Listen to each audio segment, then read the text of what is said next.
네, 경향신문 정원보 기자입니다. 저는 검찰개혁 좀 여쭤보고 싶은데요. 그러게 그 얘기를 왜 안 하나 그랬어요? 네, 그래서 기다렸습니다.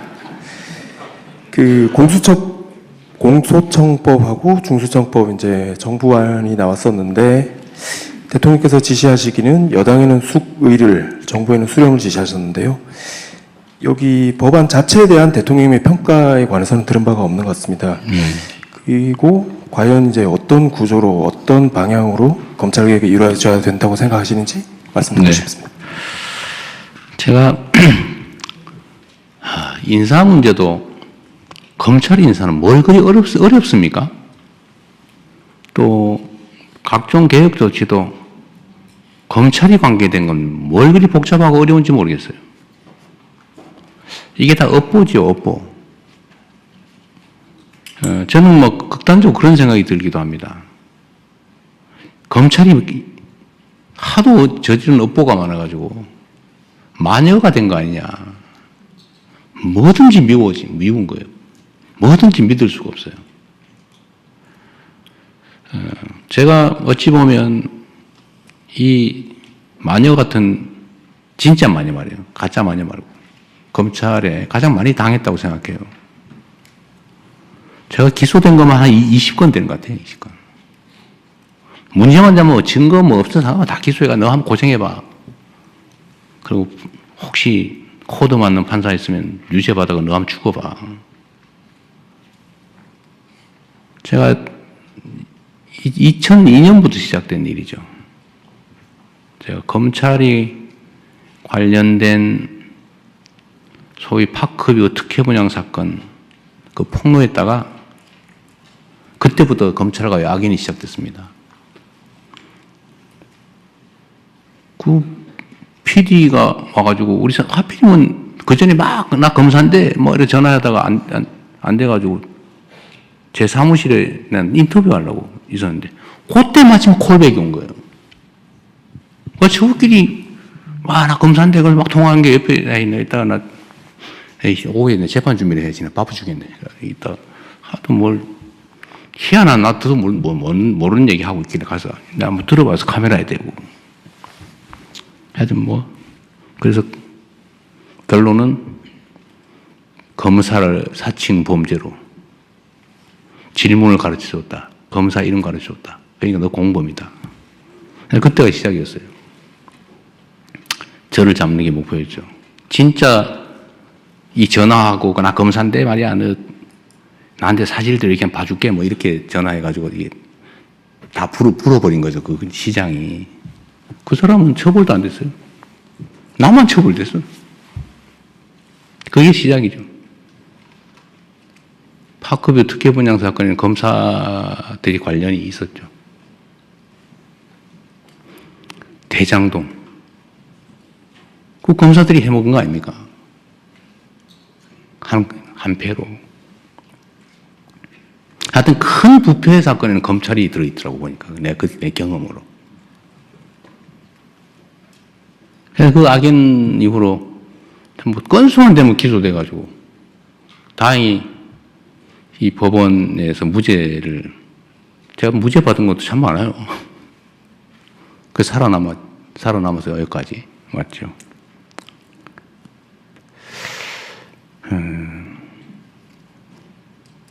근데 검찰은 첫째 문제는 있는 사건을 덮는다. 그래서 그 얘기했죠. 사건을 덮어서 돈을 벌고 사건을 만들어서 성공한다. 없는 사건 만드는 것도 실력이에요. 막 쥐어짜가지고 뭐 그러다 막 자살하고 죄진 사람 잡아다가 넣고 봐줄 테니까 한번 얘기해봐 이래가지고 조작해가지고 없는 사람 집어넣고 하여튼 덮는 것도 힘이고 만드는 것도 힘이죠. 근데 이걸 너무 많이 해가지고 결국 온 국민들이 의심하고 검사는 아무것도 하지 마. 지금 그렇게 된 겁니다. 제가 권력이라고 하는 건 부패나 남용의 가능성이 얼마든지 있기 때문에 그래서 삼권 분립도 하는 거예요. 한 사람이 다 권력은 위험하잖아요. 견제와 균형을 이루어야 된다. 권력은. 언제든지 부패하기 때문에, 남용되기 때문에. 그래서 남용의 여지를 줄여야 된다.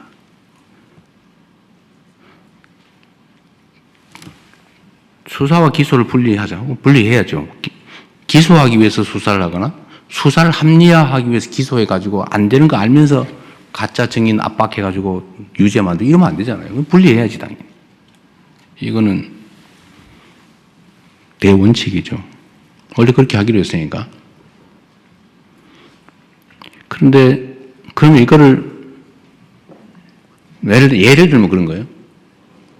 그러면 공소청을 만들면 검찰청이 아니라 이제 공소청으로 바꾸기로 했잖아요. 그건 뭐 법률상 가능하니까. 중수청, 공소청. 공소청의 책임자 이름을 명칭을 뭐라고 할 거냐? 공소청장이라고 할 거냐?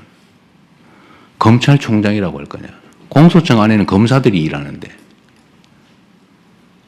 근데 헌법에 검찰총장이라고 써져 있어요. 헌법에. 검찰총장이 뭐 한다. 검사가 뭘 한다. 이렇게 써져 있어요. 근데 그거를 헌법에 어긋나게 검찰총장이 없애버리면 됩니까? 그런데 검찰 안 돼. 검찰자 쓰지 마. 공소청장이라 해야 돼. 지금 이러고 있잖아요. 못 믿겠으니까. 미우니까. 의심되니까. 그 의심이나 미움이나 이거 다 이해하죠. 그러나 법을 체계를 어길 수는 없다. 예를 들면. 근데 그런 걱정이 있는 거죠. 보완수사이기. 저는 보완수사를 안 하는 게 맞다고 생각해요. 그러나 예외적으로 필요한 경우가 있어요. 공소시효가 이틀밖에 안 남았는데, 예를 들면, 송치가 왔어요. 이틀밖에 안 남았어. 간단하게 어디 물어보면 돼. 예를 들면. 근데 이거를 보완수사가 전면 금지가 되면 경찰로 다시 보내고 가는데 이틀, 오는데 이틀 하고 끝나버려요. 예를 들면 이런 경우 어떡할 거예요? 간단하게 확인하면 될 일을. 그런 경우에 남용의 가능성을 봉쇄하고 없애고 아주 예외적인 경우에 남용의 여지가 없게 안전장치를 만든 다음에 그런 거 정도는 해주는 게 실제로 국가 업무를 효율적으로 처리하는 길이기도 하잖아요. 이 검찰개혁의 핵심은 검찰한테 권력을 뺏는 게 목표가 아니에요. 그건 수단과 과정이죠. 진짜 최종 목표는 국민들의 권리 구제예요. 국민들의 인권 보호, 국민들의 권리 구제. 억울한 범죄 피해자가 구제받을 수 있게 가해자를 처벌을 제대로 하는 거. 그거 해야죠. 그거 중요한 얘기잖아요. 억울한 피의자가 없는 죄 뒤집어 쓰거나 지은 죄 이상으로 가혹하게 대가를 치르지 않게 하는 거. 인권보호. 이거 중요하잖아요. 이게 목표지. 누군가의 권력을, 조직의 권력을 뺏는 게 목표가 아니란 말이에요. 그건 수단과 과정이죠. 근데 이게 용서가 안 되는 분들이 있어요. 이해해요. 이때까지 저지른 일이 있으니까. 여하튼 요만큼만 여지가 생기면 악용을 해가 나쁜 짓을 하니까. 의심이 정당화됐죠. 그러니까 이걸 봉쇄해야죠. 그거 동의해요. 그럼 어떻게 할 거냐. 그럼 어떻게 예외를 만들고 예외에 대한 안전장치 어떻게 만들까를 막 지금 고민을 하고 이번에는 의제가 아니에요. 이번에 공소청, 중수청 그거는 나중에 더 연구해야 된다 이거는. 그래서 미정 상태예요. 그래서 이건 내가 보니 법안을 안 냈는데 이게 지금 의제가 돼 있어요.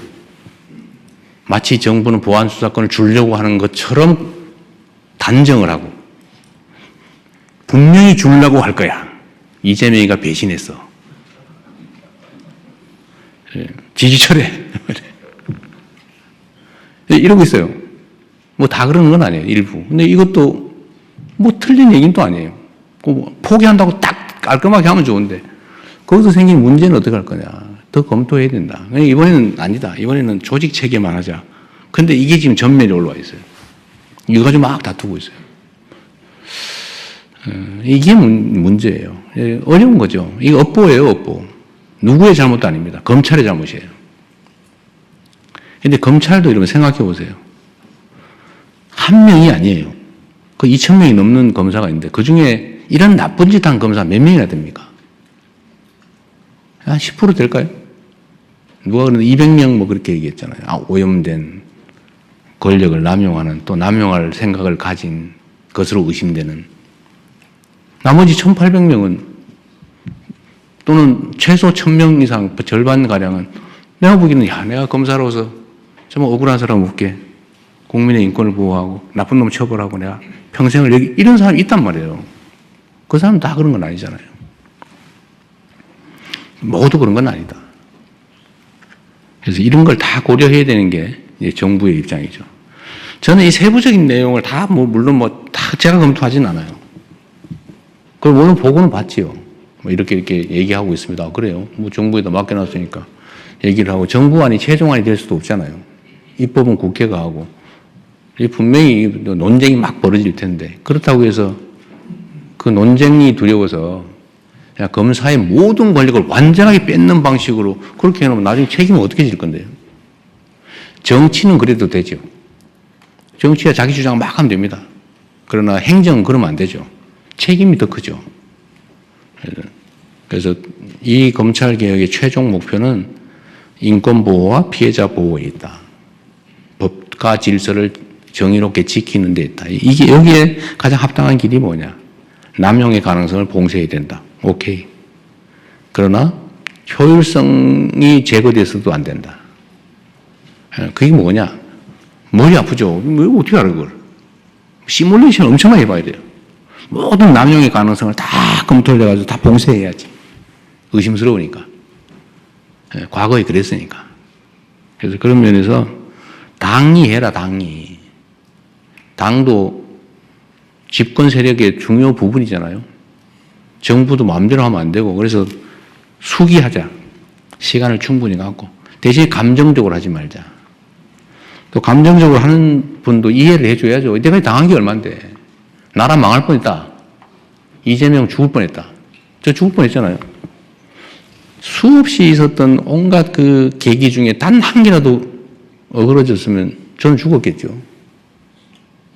구속영장이 발부됐거나 유죄 판결이 났거나 아니면은 뭐 법정 측면에서 본다면 또는 또 고등법원에서 신속하게 선고해가 대법원에 넘겨서 확 기각해버리거나 이틀 만에 이틀 만에 파기환송도 하는데 하루 만에 기각은 못 하겠어요? 고등법원에서 판결 그냥 그 당일 선고해버리고 대법원에 하루 만에 넘겨서 그날 선고해버리면 끝이지 뭐 어떡할 건데.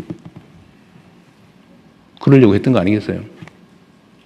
그러나 어쨌든 국민들의 힘으로 살아남았죠. 근데 그 과정을 겪은 이 검찰이나 아니면 이 잘못된 사법제도에 대해서 피해 입은 국민들이 가진 그 엄청난 불신과 그 어쩌면 증오, 그것도 이해를 해야죠. 그런 것도 다 해소해 나가야 된다. 그리고 사법에 대해서도 내가 얘기 나왔으니까 말씀드리는데 저는 불이익을 받은 것도 있고 혜택을 본 것도 있지만 혜택 본 게 훨씬 많아요. 여하튼 결론적으로는 전에 2018년에 4건으로 기소됐다가 잠깐의 우여곡절이 있었지만 결국 법원이 다 무죄 선고해서 살아남았잖아요. 그리고 법원은 그 후에 전 정권에서 벌어진 일도 보면 여튼 위증교사도 저는 참 기가 찰 일인데 그 무죄 선고 났잖아요. 선거법도 우여곡절이 있었지만 항소심에 무죄 났잖아요. 구속영장도 분명히 100% 구속될 거라고 봤는데 기각돼서 살아났잖아요. 그게 이제 법원의 집단지성과 시스템이겠죠. 물론 불이익도 보기도 하지만 그런 점에서 보면 이게 구성원 모두가 그러는 것도 아니에요. 문제점이 있는 걸 제거하면 되는 거죠. 구조적으로 모두가 오염돼서 다 망한 건 아니에요. 검찰도 마찬가지다. 경찰도 마찬가지다. 라는 생각을 좀 해주시면 좋겠어요. 이게 제가 오늘 이 얘기를 해가지고 또 막 갑론을박에다가 이재명 못 믿겠다 등등 있을 수 있어요. 그러나 분명한 거는 이거는 완벽한 완성된 안도 아니고 정부도 그냥 그 위원회가 어쨌든 있는데 거기서 반대하는 사람도 있고 찬성하는 사람도 있고 실무자들도 마찬가지고 갑론을박하다가 안으로 낸 거예요. 안으로. 그래서 당과 논의하고 여기서도 아마 의견이 하나가 탁 몰리진 않을 겁니다. 국민들께도 열어놓고 국민들도 토론하시고 그래서 정말 효율적이고 남용 가능성이 없고 인권 보호와 피해자 구호에 도움이 되는 법과 정의와 질서를 유지하는 데 가장 도움되는 효율적이지만 정의로운 남용 가능성이 없는 안전한 검찰 수사제도, 기소제도를 만들자. 말이 좀 길었는데 일이 복잡한 만큼 말이 길었으니 이해 부탁드립니다. 네. 어쨌든 당에서 또 국회에서 정부가 또 국민들께서 함께 토론하고 그 결과를 또 전문가들이 검증하고 뭐 그렇게 10월까지는 또 여유가 있으니까 너무 급하게 서둘러가 체하지 말고 충분히 의논하시면 좋겠습니다.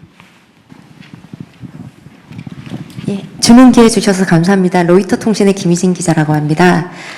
지금 북한과의 대화가 전혀 이루어지지 않고 있는데 이 평행선을 달리고 있는 와중에 이제 대통령님만의 어떤 전략이 있으신지 그리고 그 중에서 그 한반도 비핵화에 대해서 미세한 조절이나 어떤 변화도 한 번쯤 고려를 해보실 수 있으신지 궁금합니다. 감사합니다.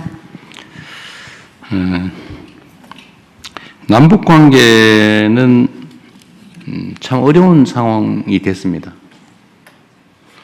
지금도 이제 무인기 침투 문제 때문에 좀 소란스럽습니다. 북한 입장에서는 북한이라고 하면 참 싫어하더군요. 북측에서는 이 정권이 교체됐는데도 이 무인기가 또 날라왔더라. 이거 뭐냐?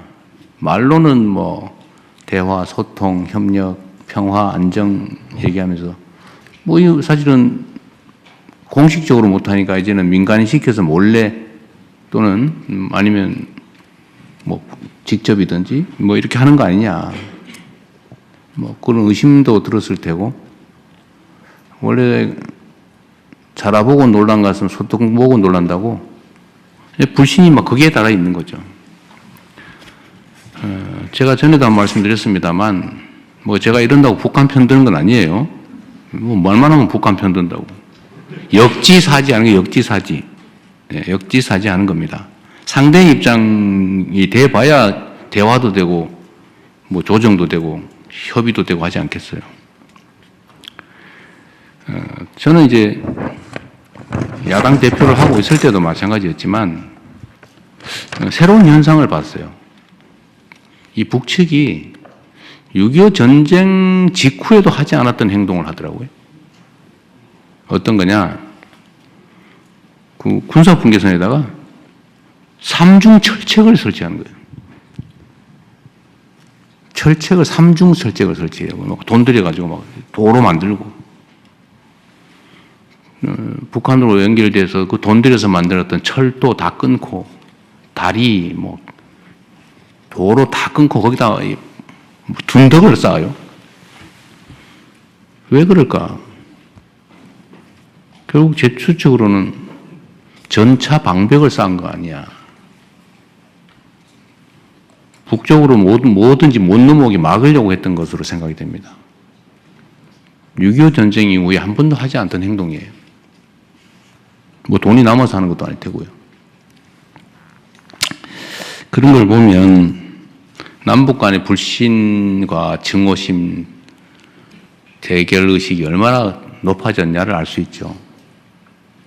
그런데 정권이 바뀌어서 우리는 강력한 국방력, 뭐 안보 역량은 키우되 대화와 소통을 통해서 싸우지 않아도 되는 상태, 싸울 필요가 없는 상태, 싸우지 않고 이기는 상태가 아니라 싸울 필요가 없거나 싸울 여지가 없는 평화적 공존의 상황, 그게 가장 확실한 안보다.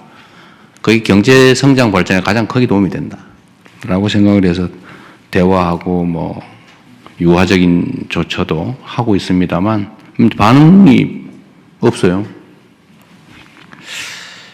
그 와중에 어쨌든 이 무인기 사건이 터져서 이재명 정부도 믿을 수가 없겠다라는 또 하나의 징표 핑계거리를 만든 거죠, 우리 입장에서는.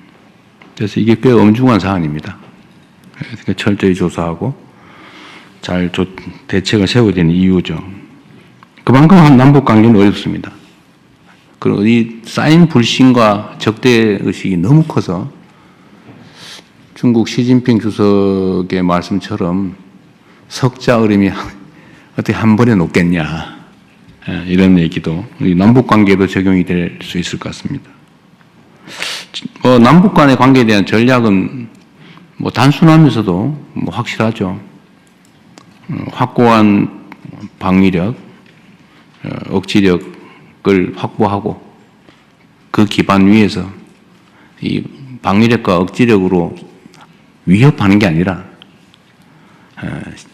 대화하고 소통하고 협의하고 존중하고, 그래서 공생공령의 길을 같이 살고 같이 번영하는 길을 만들어간다.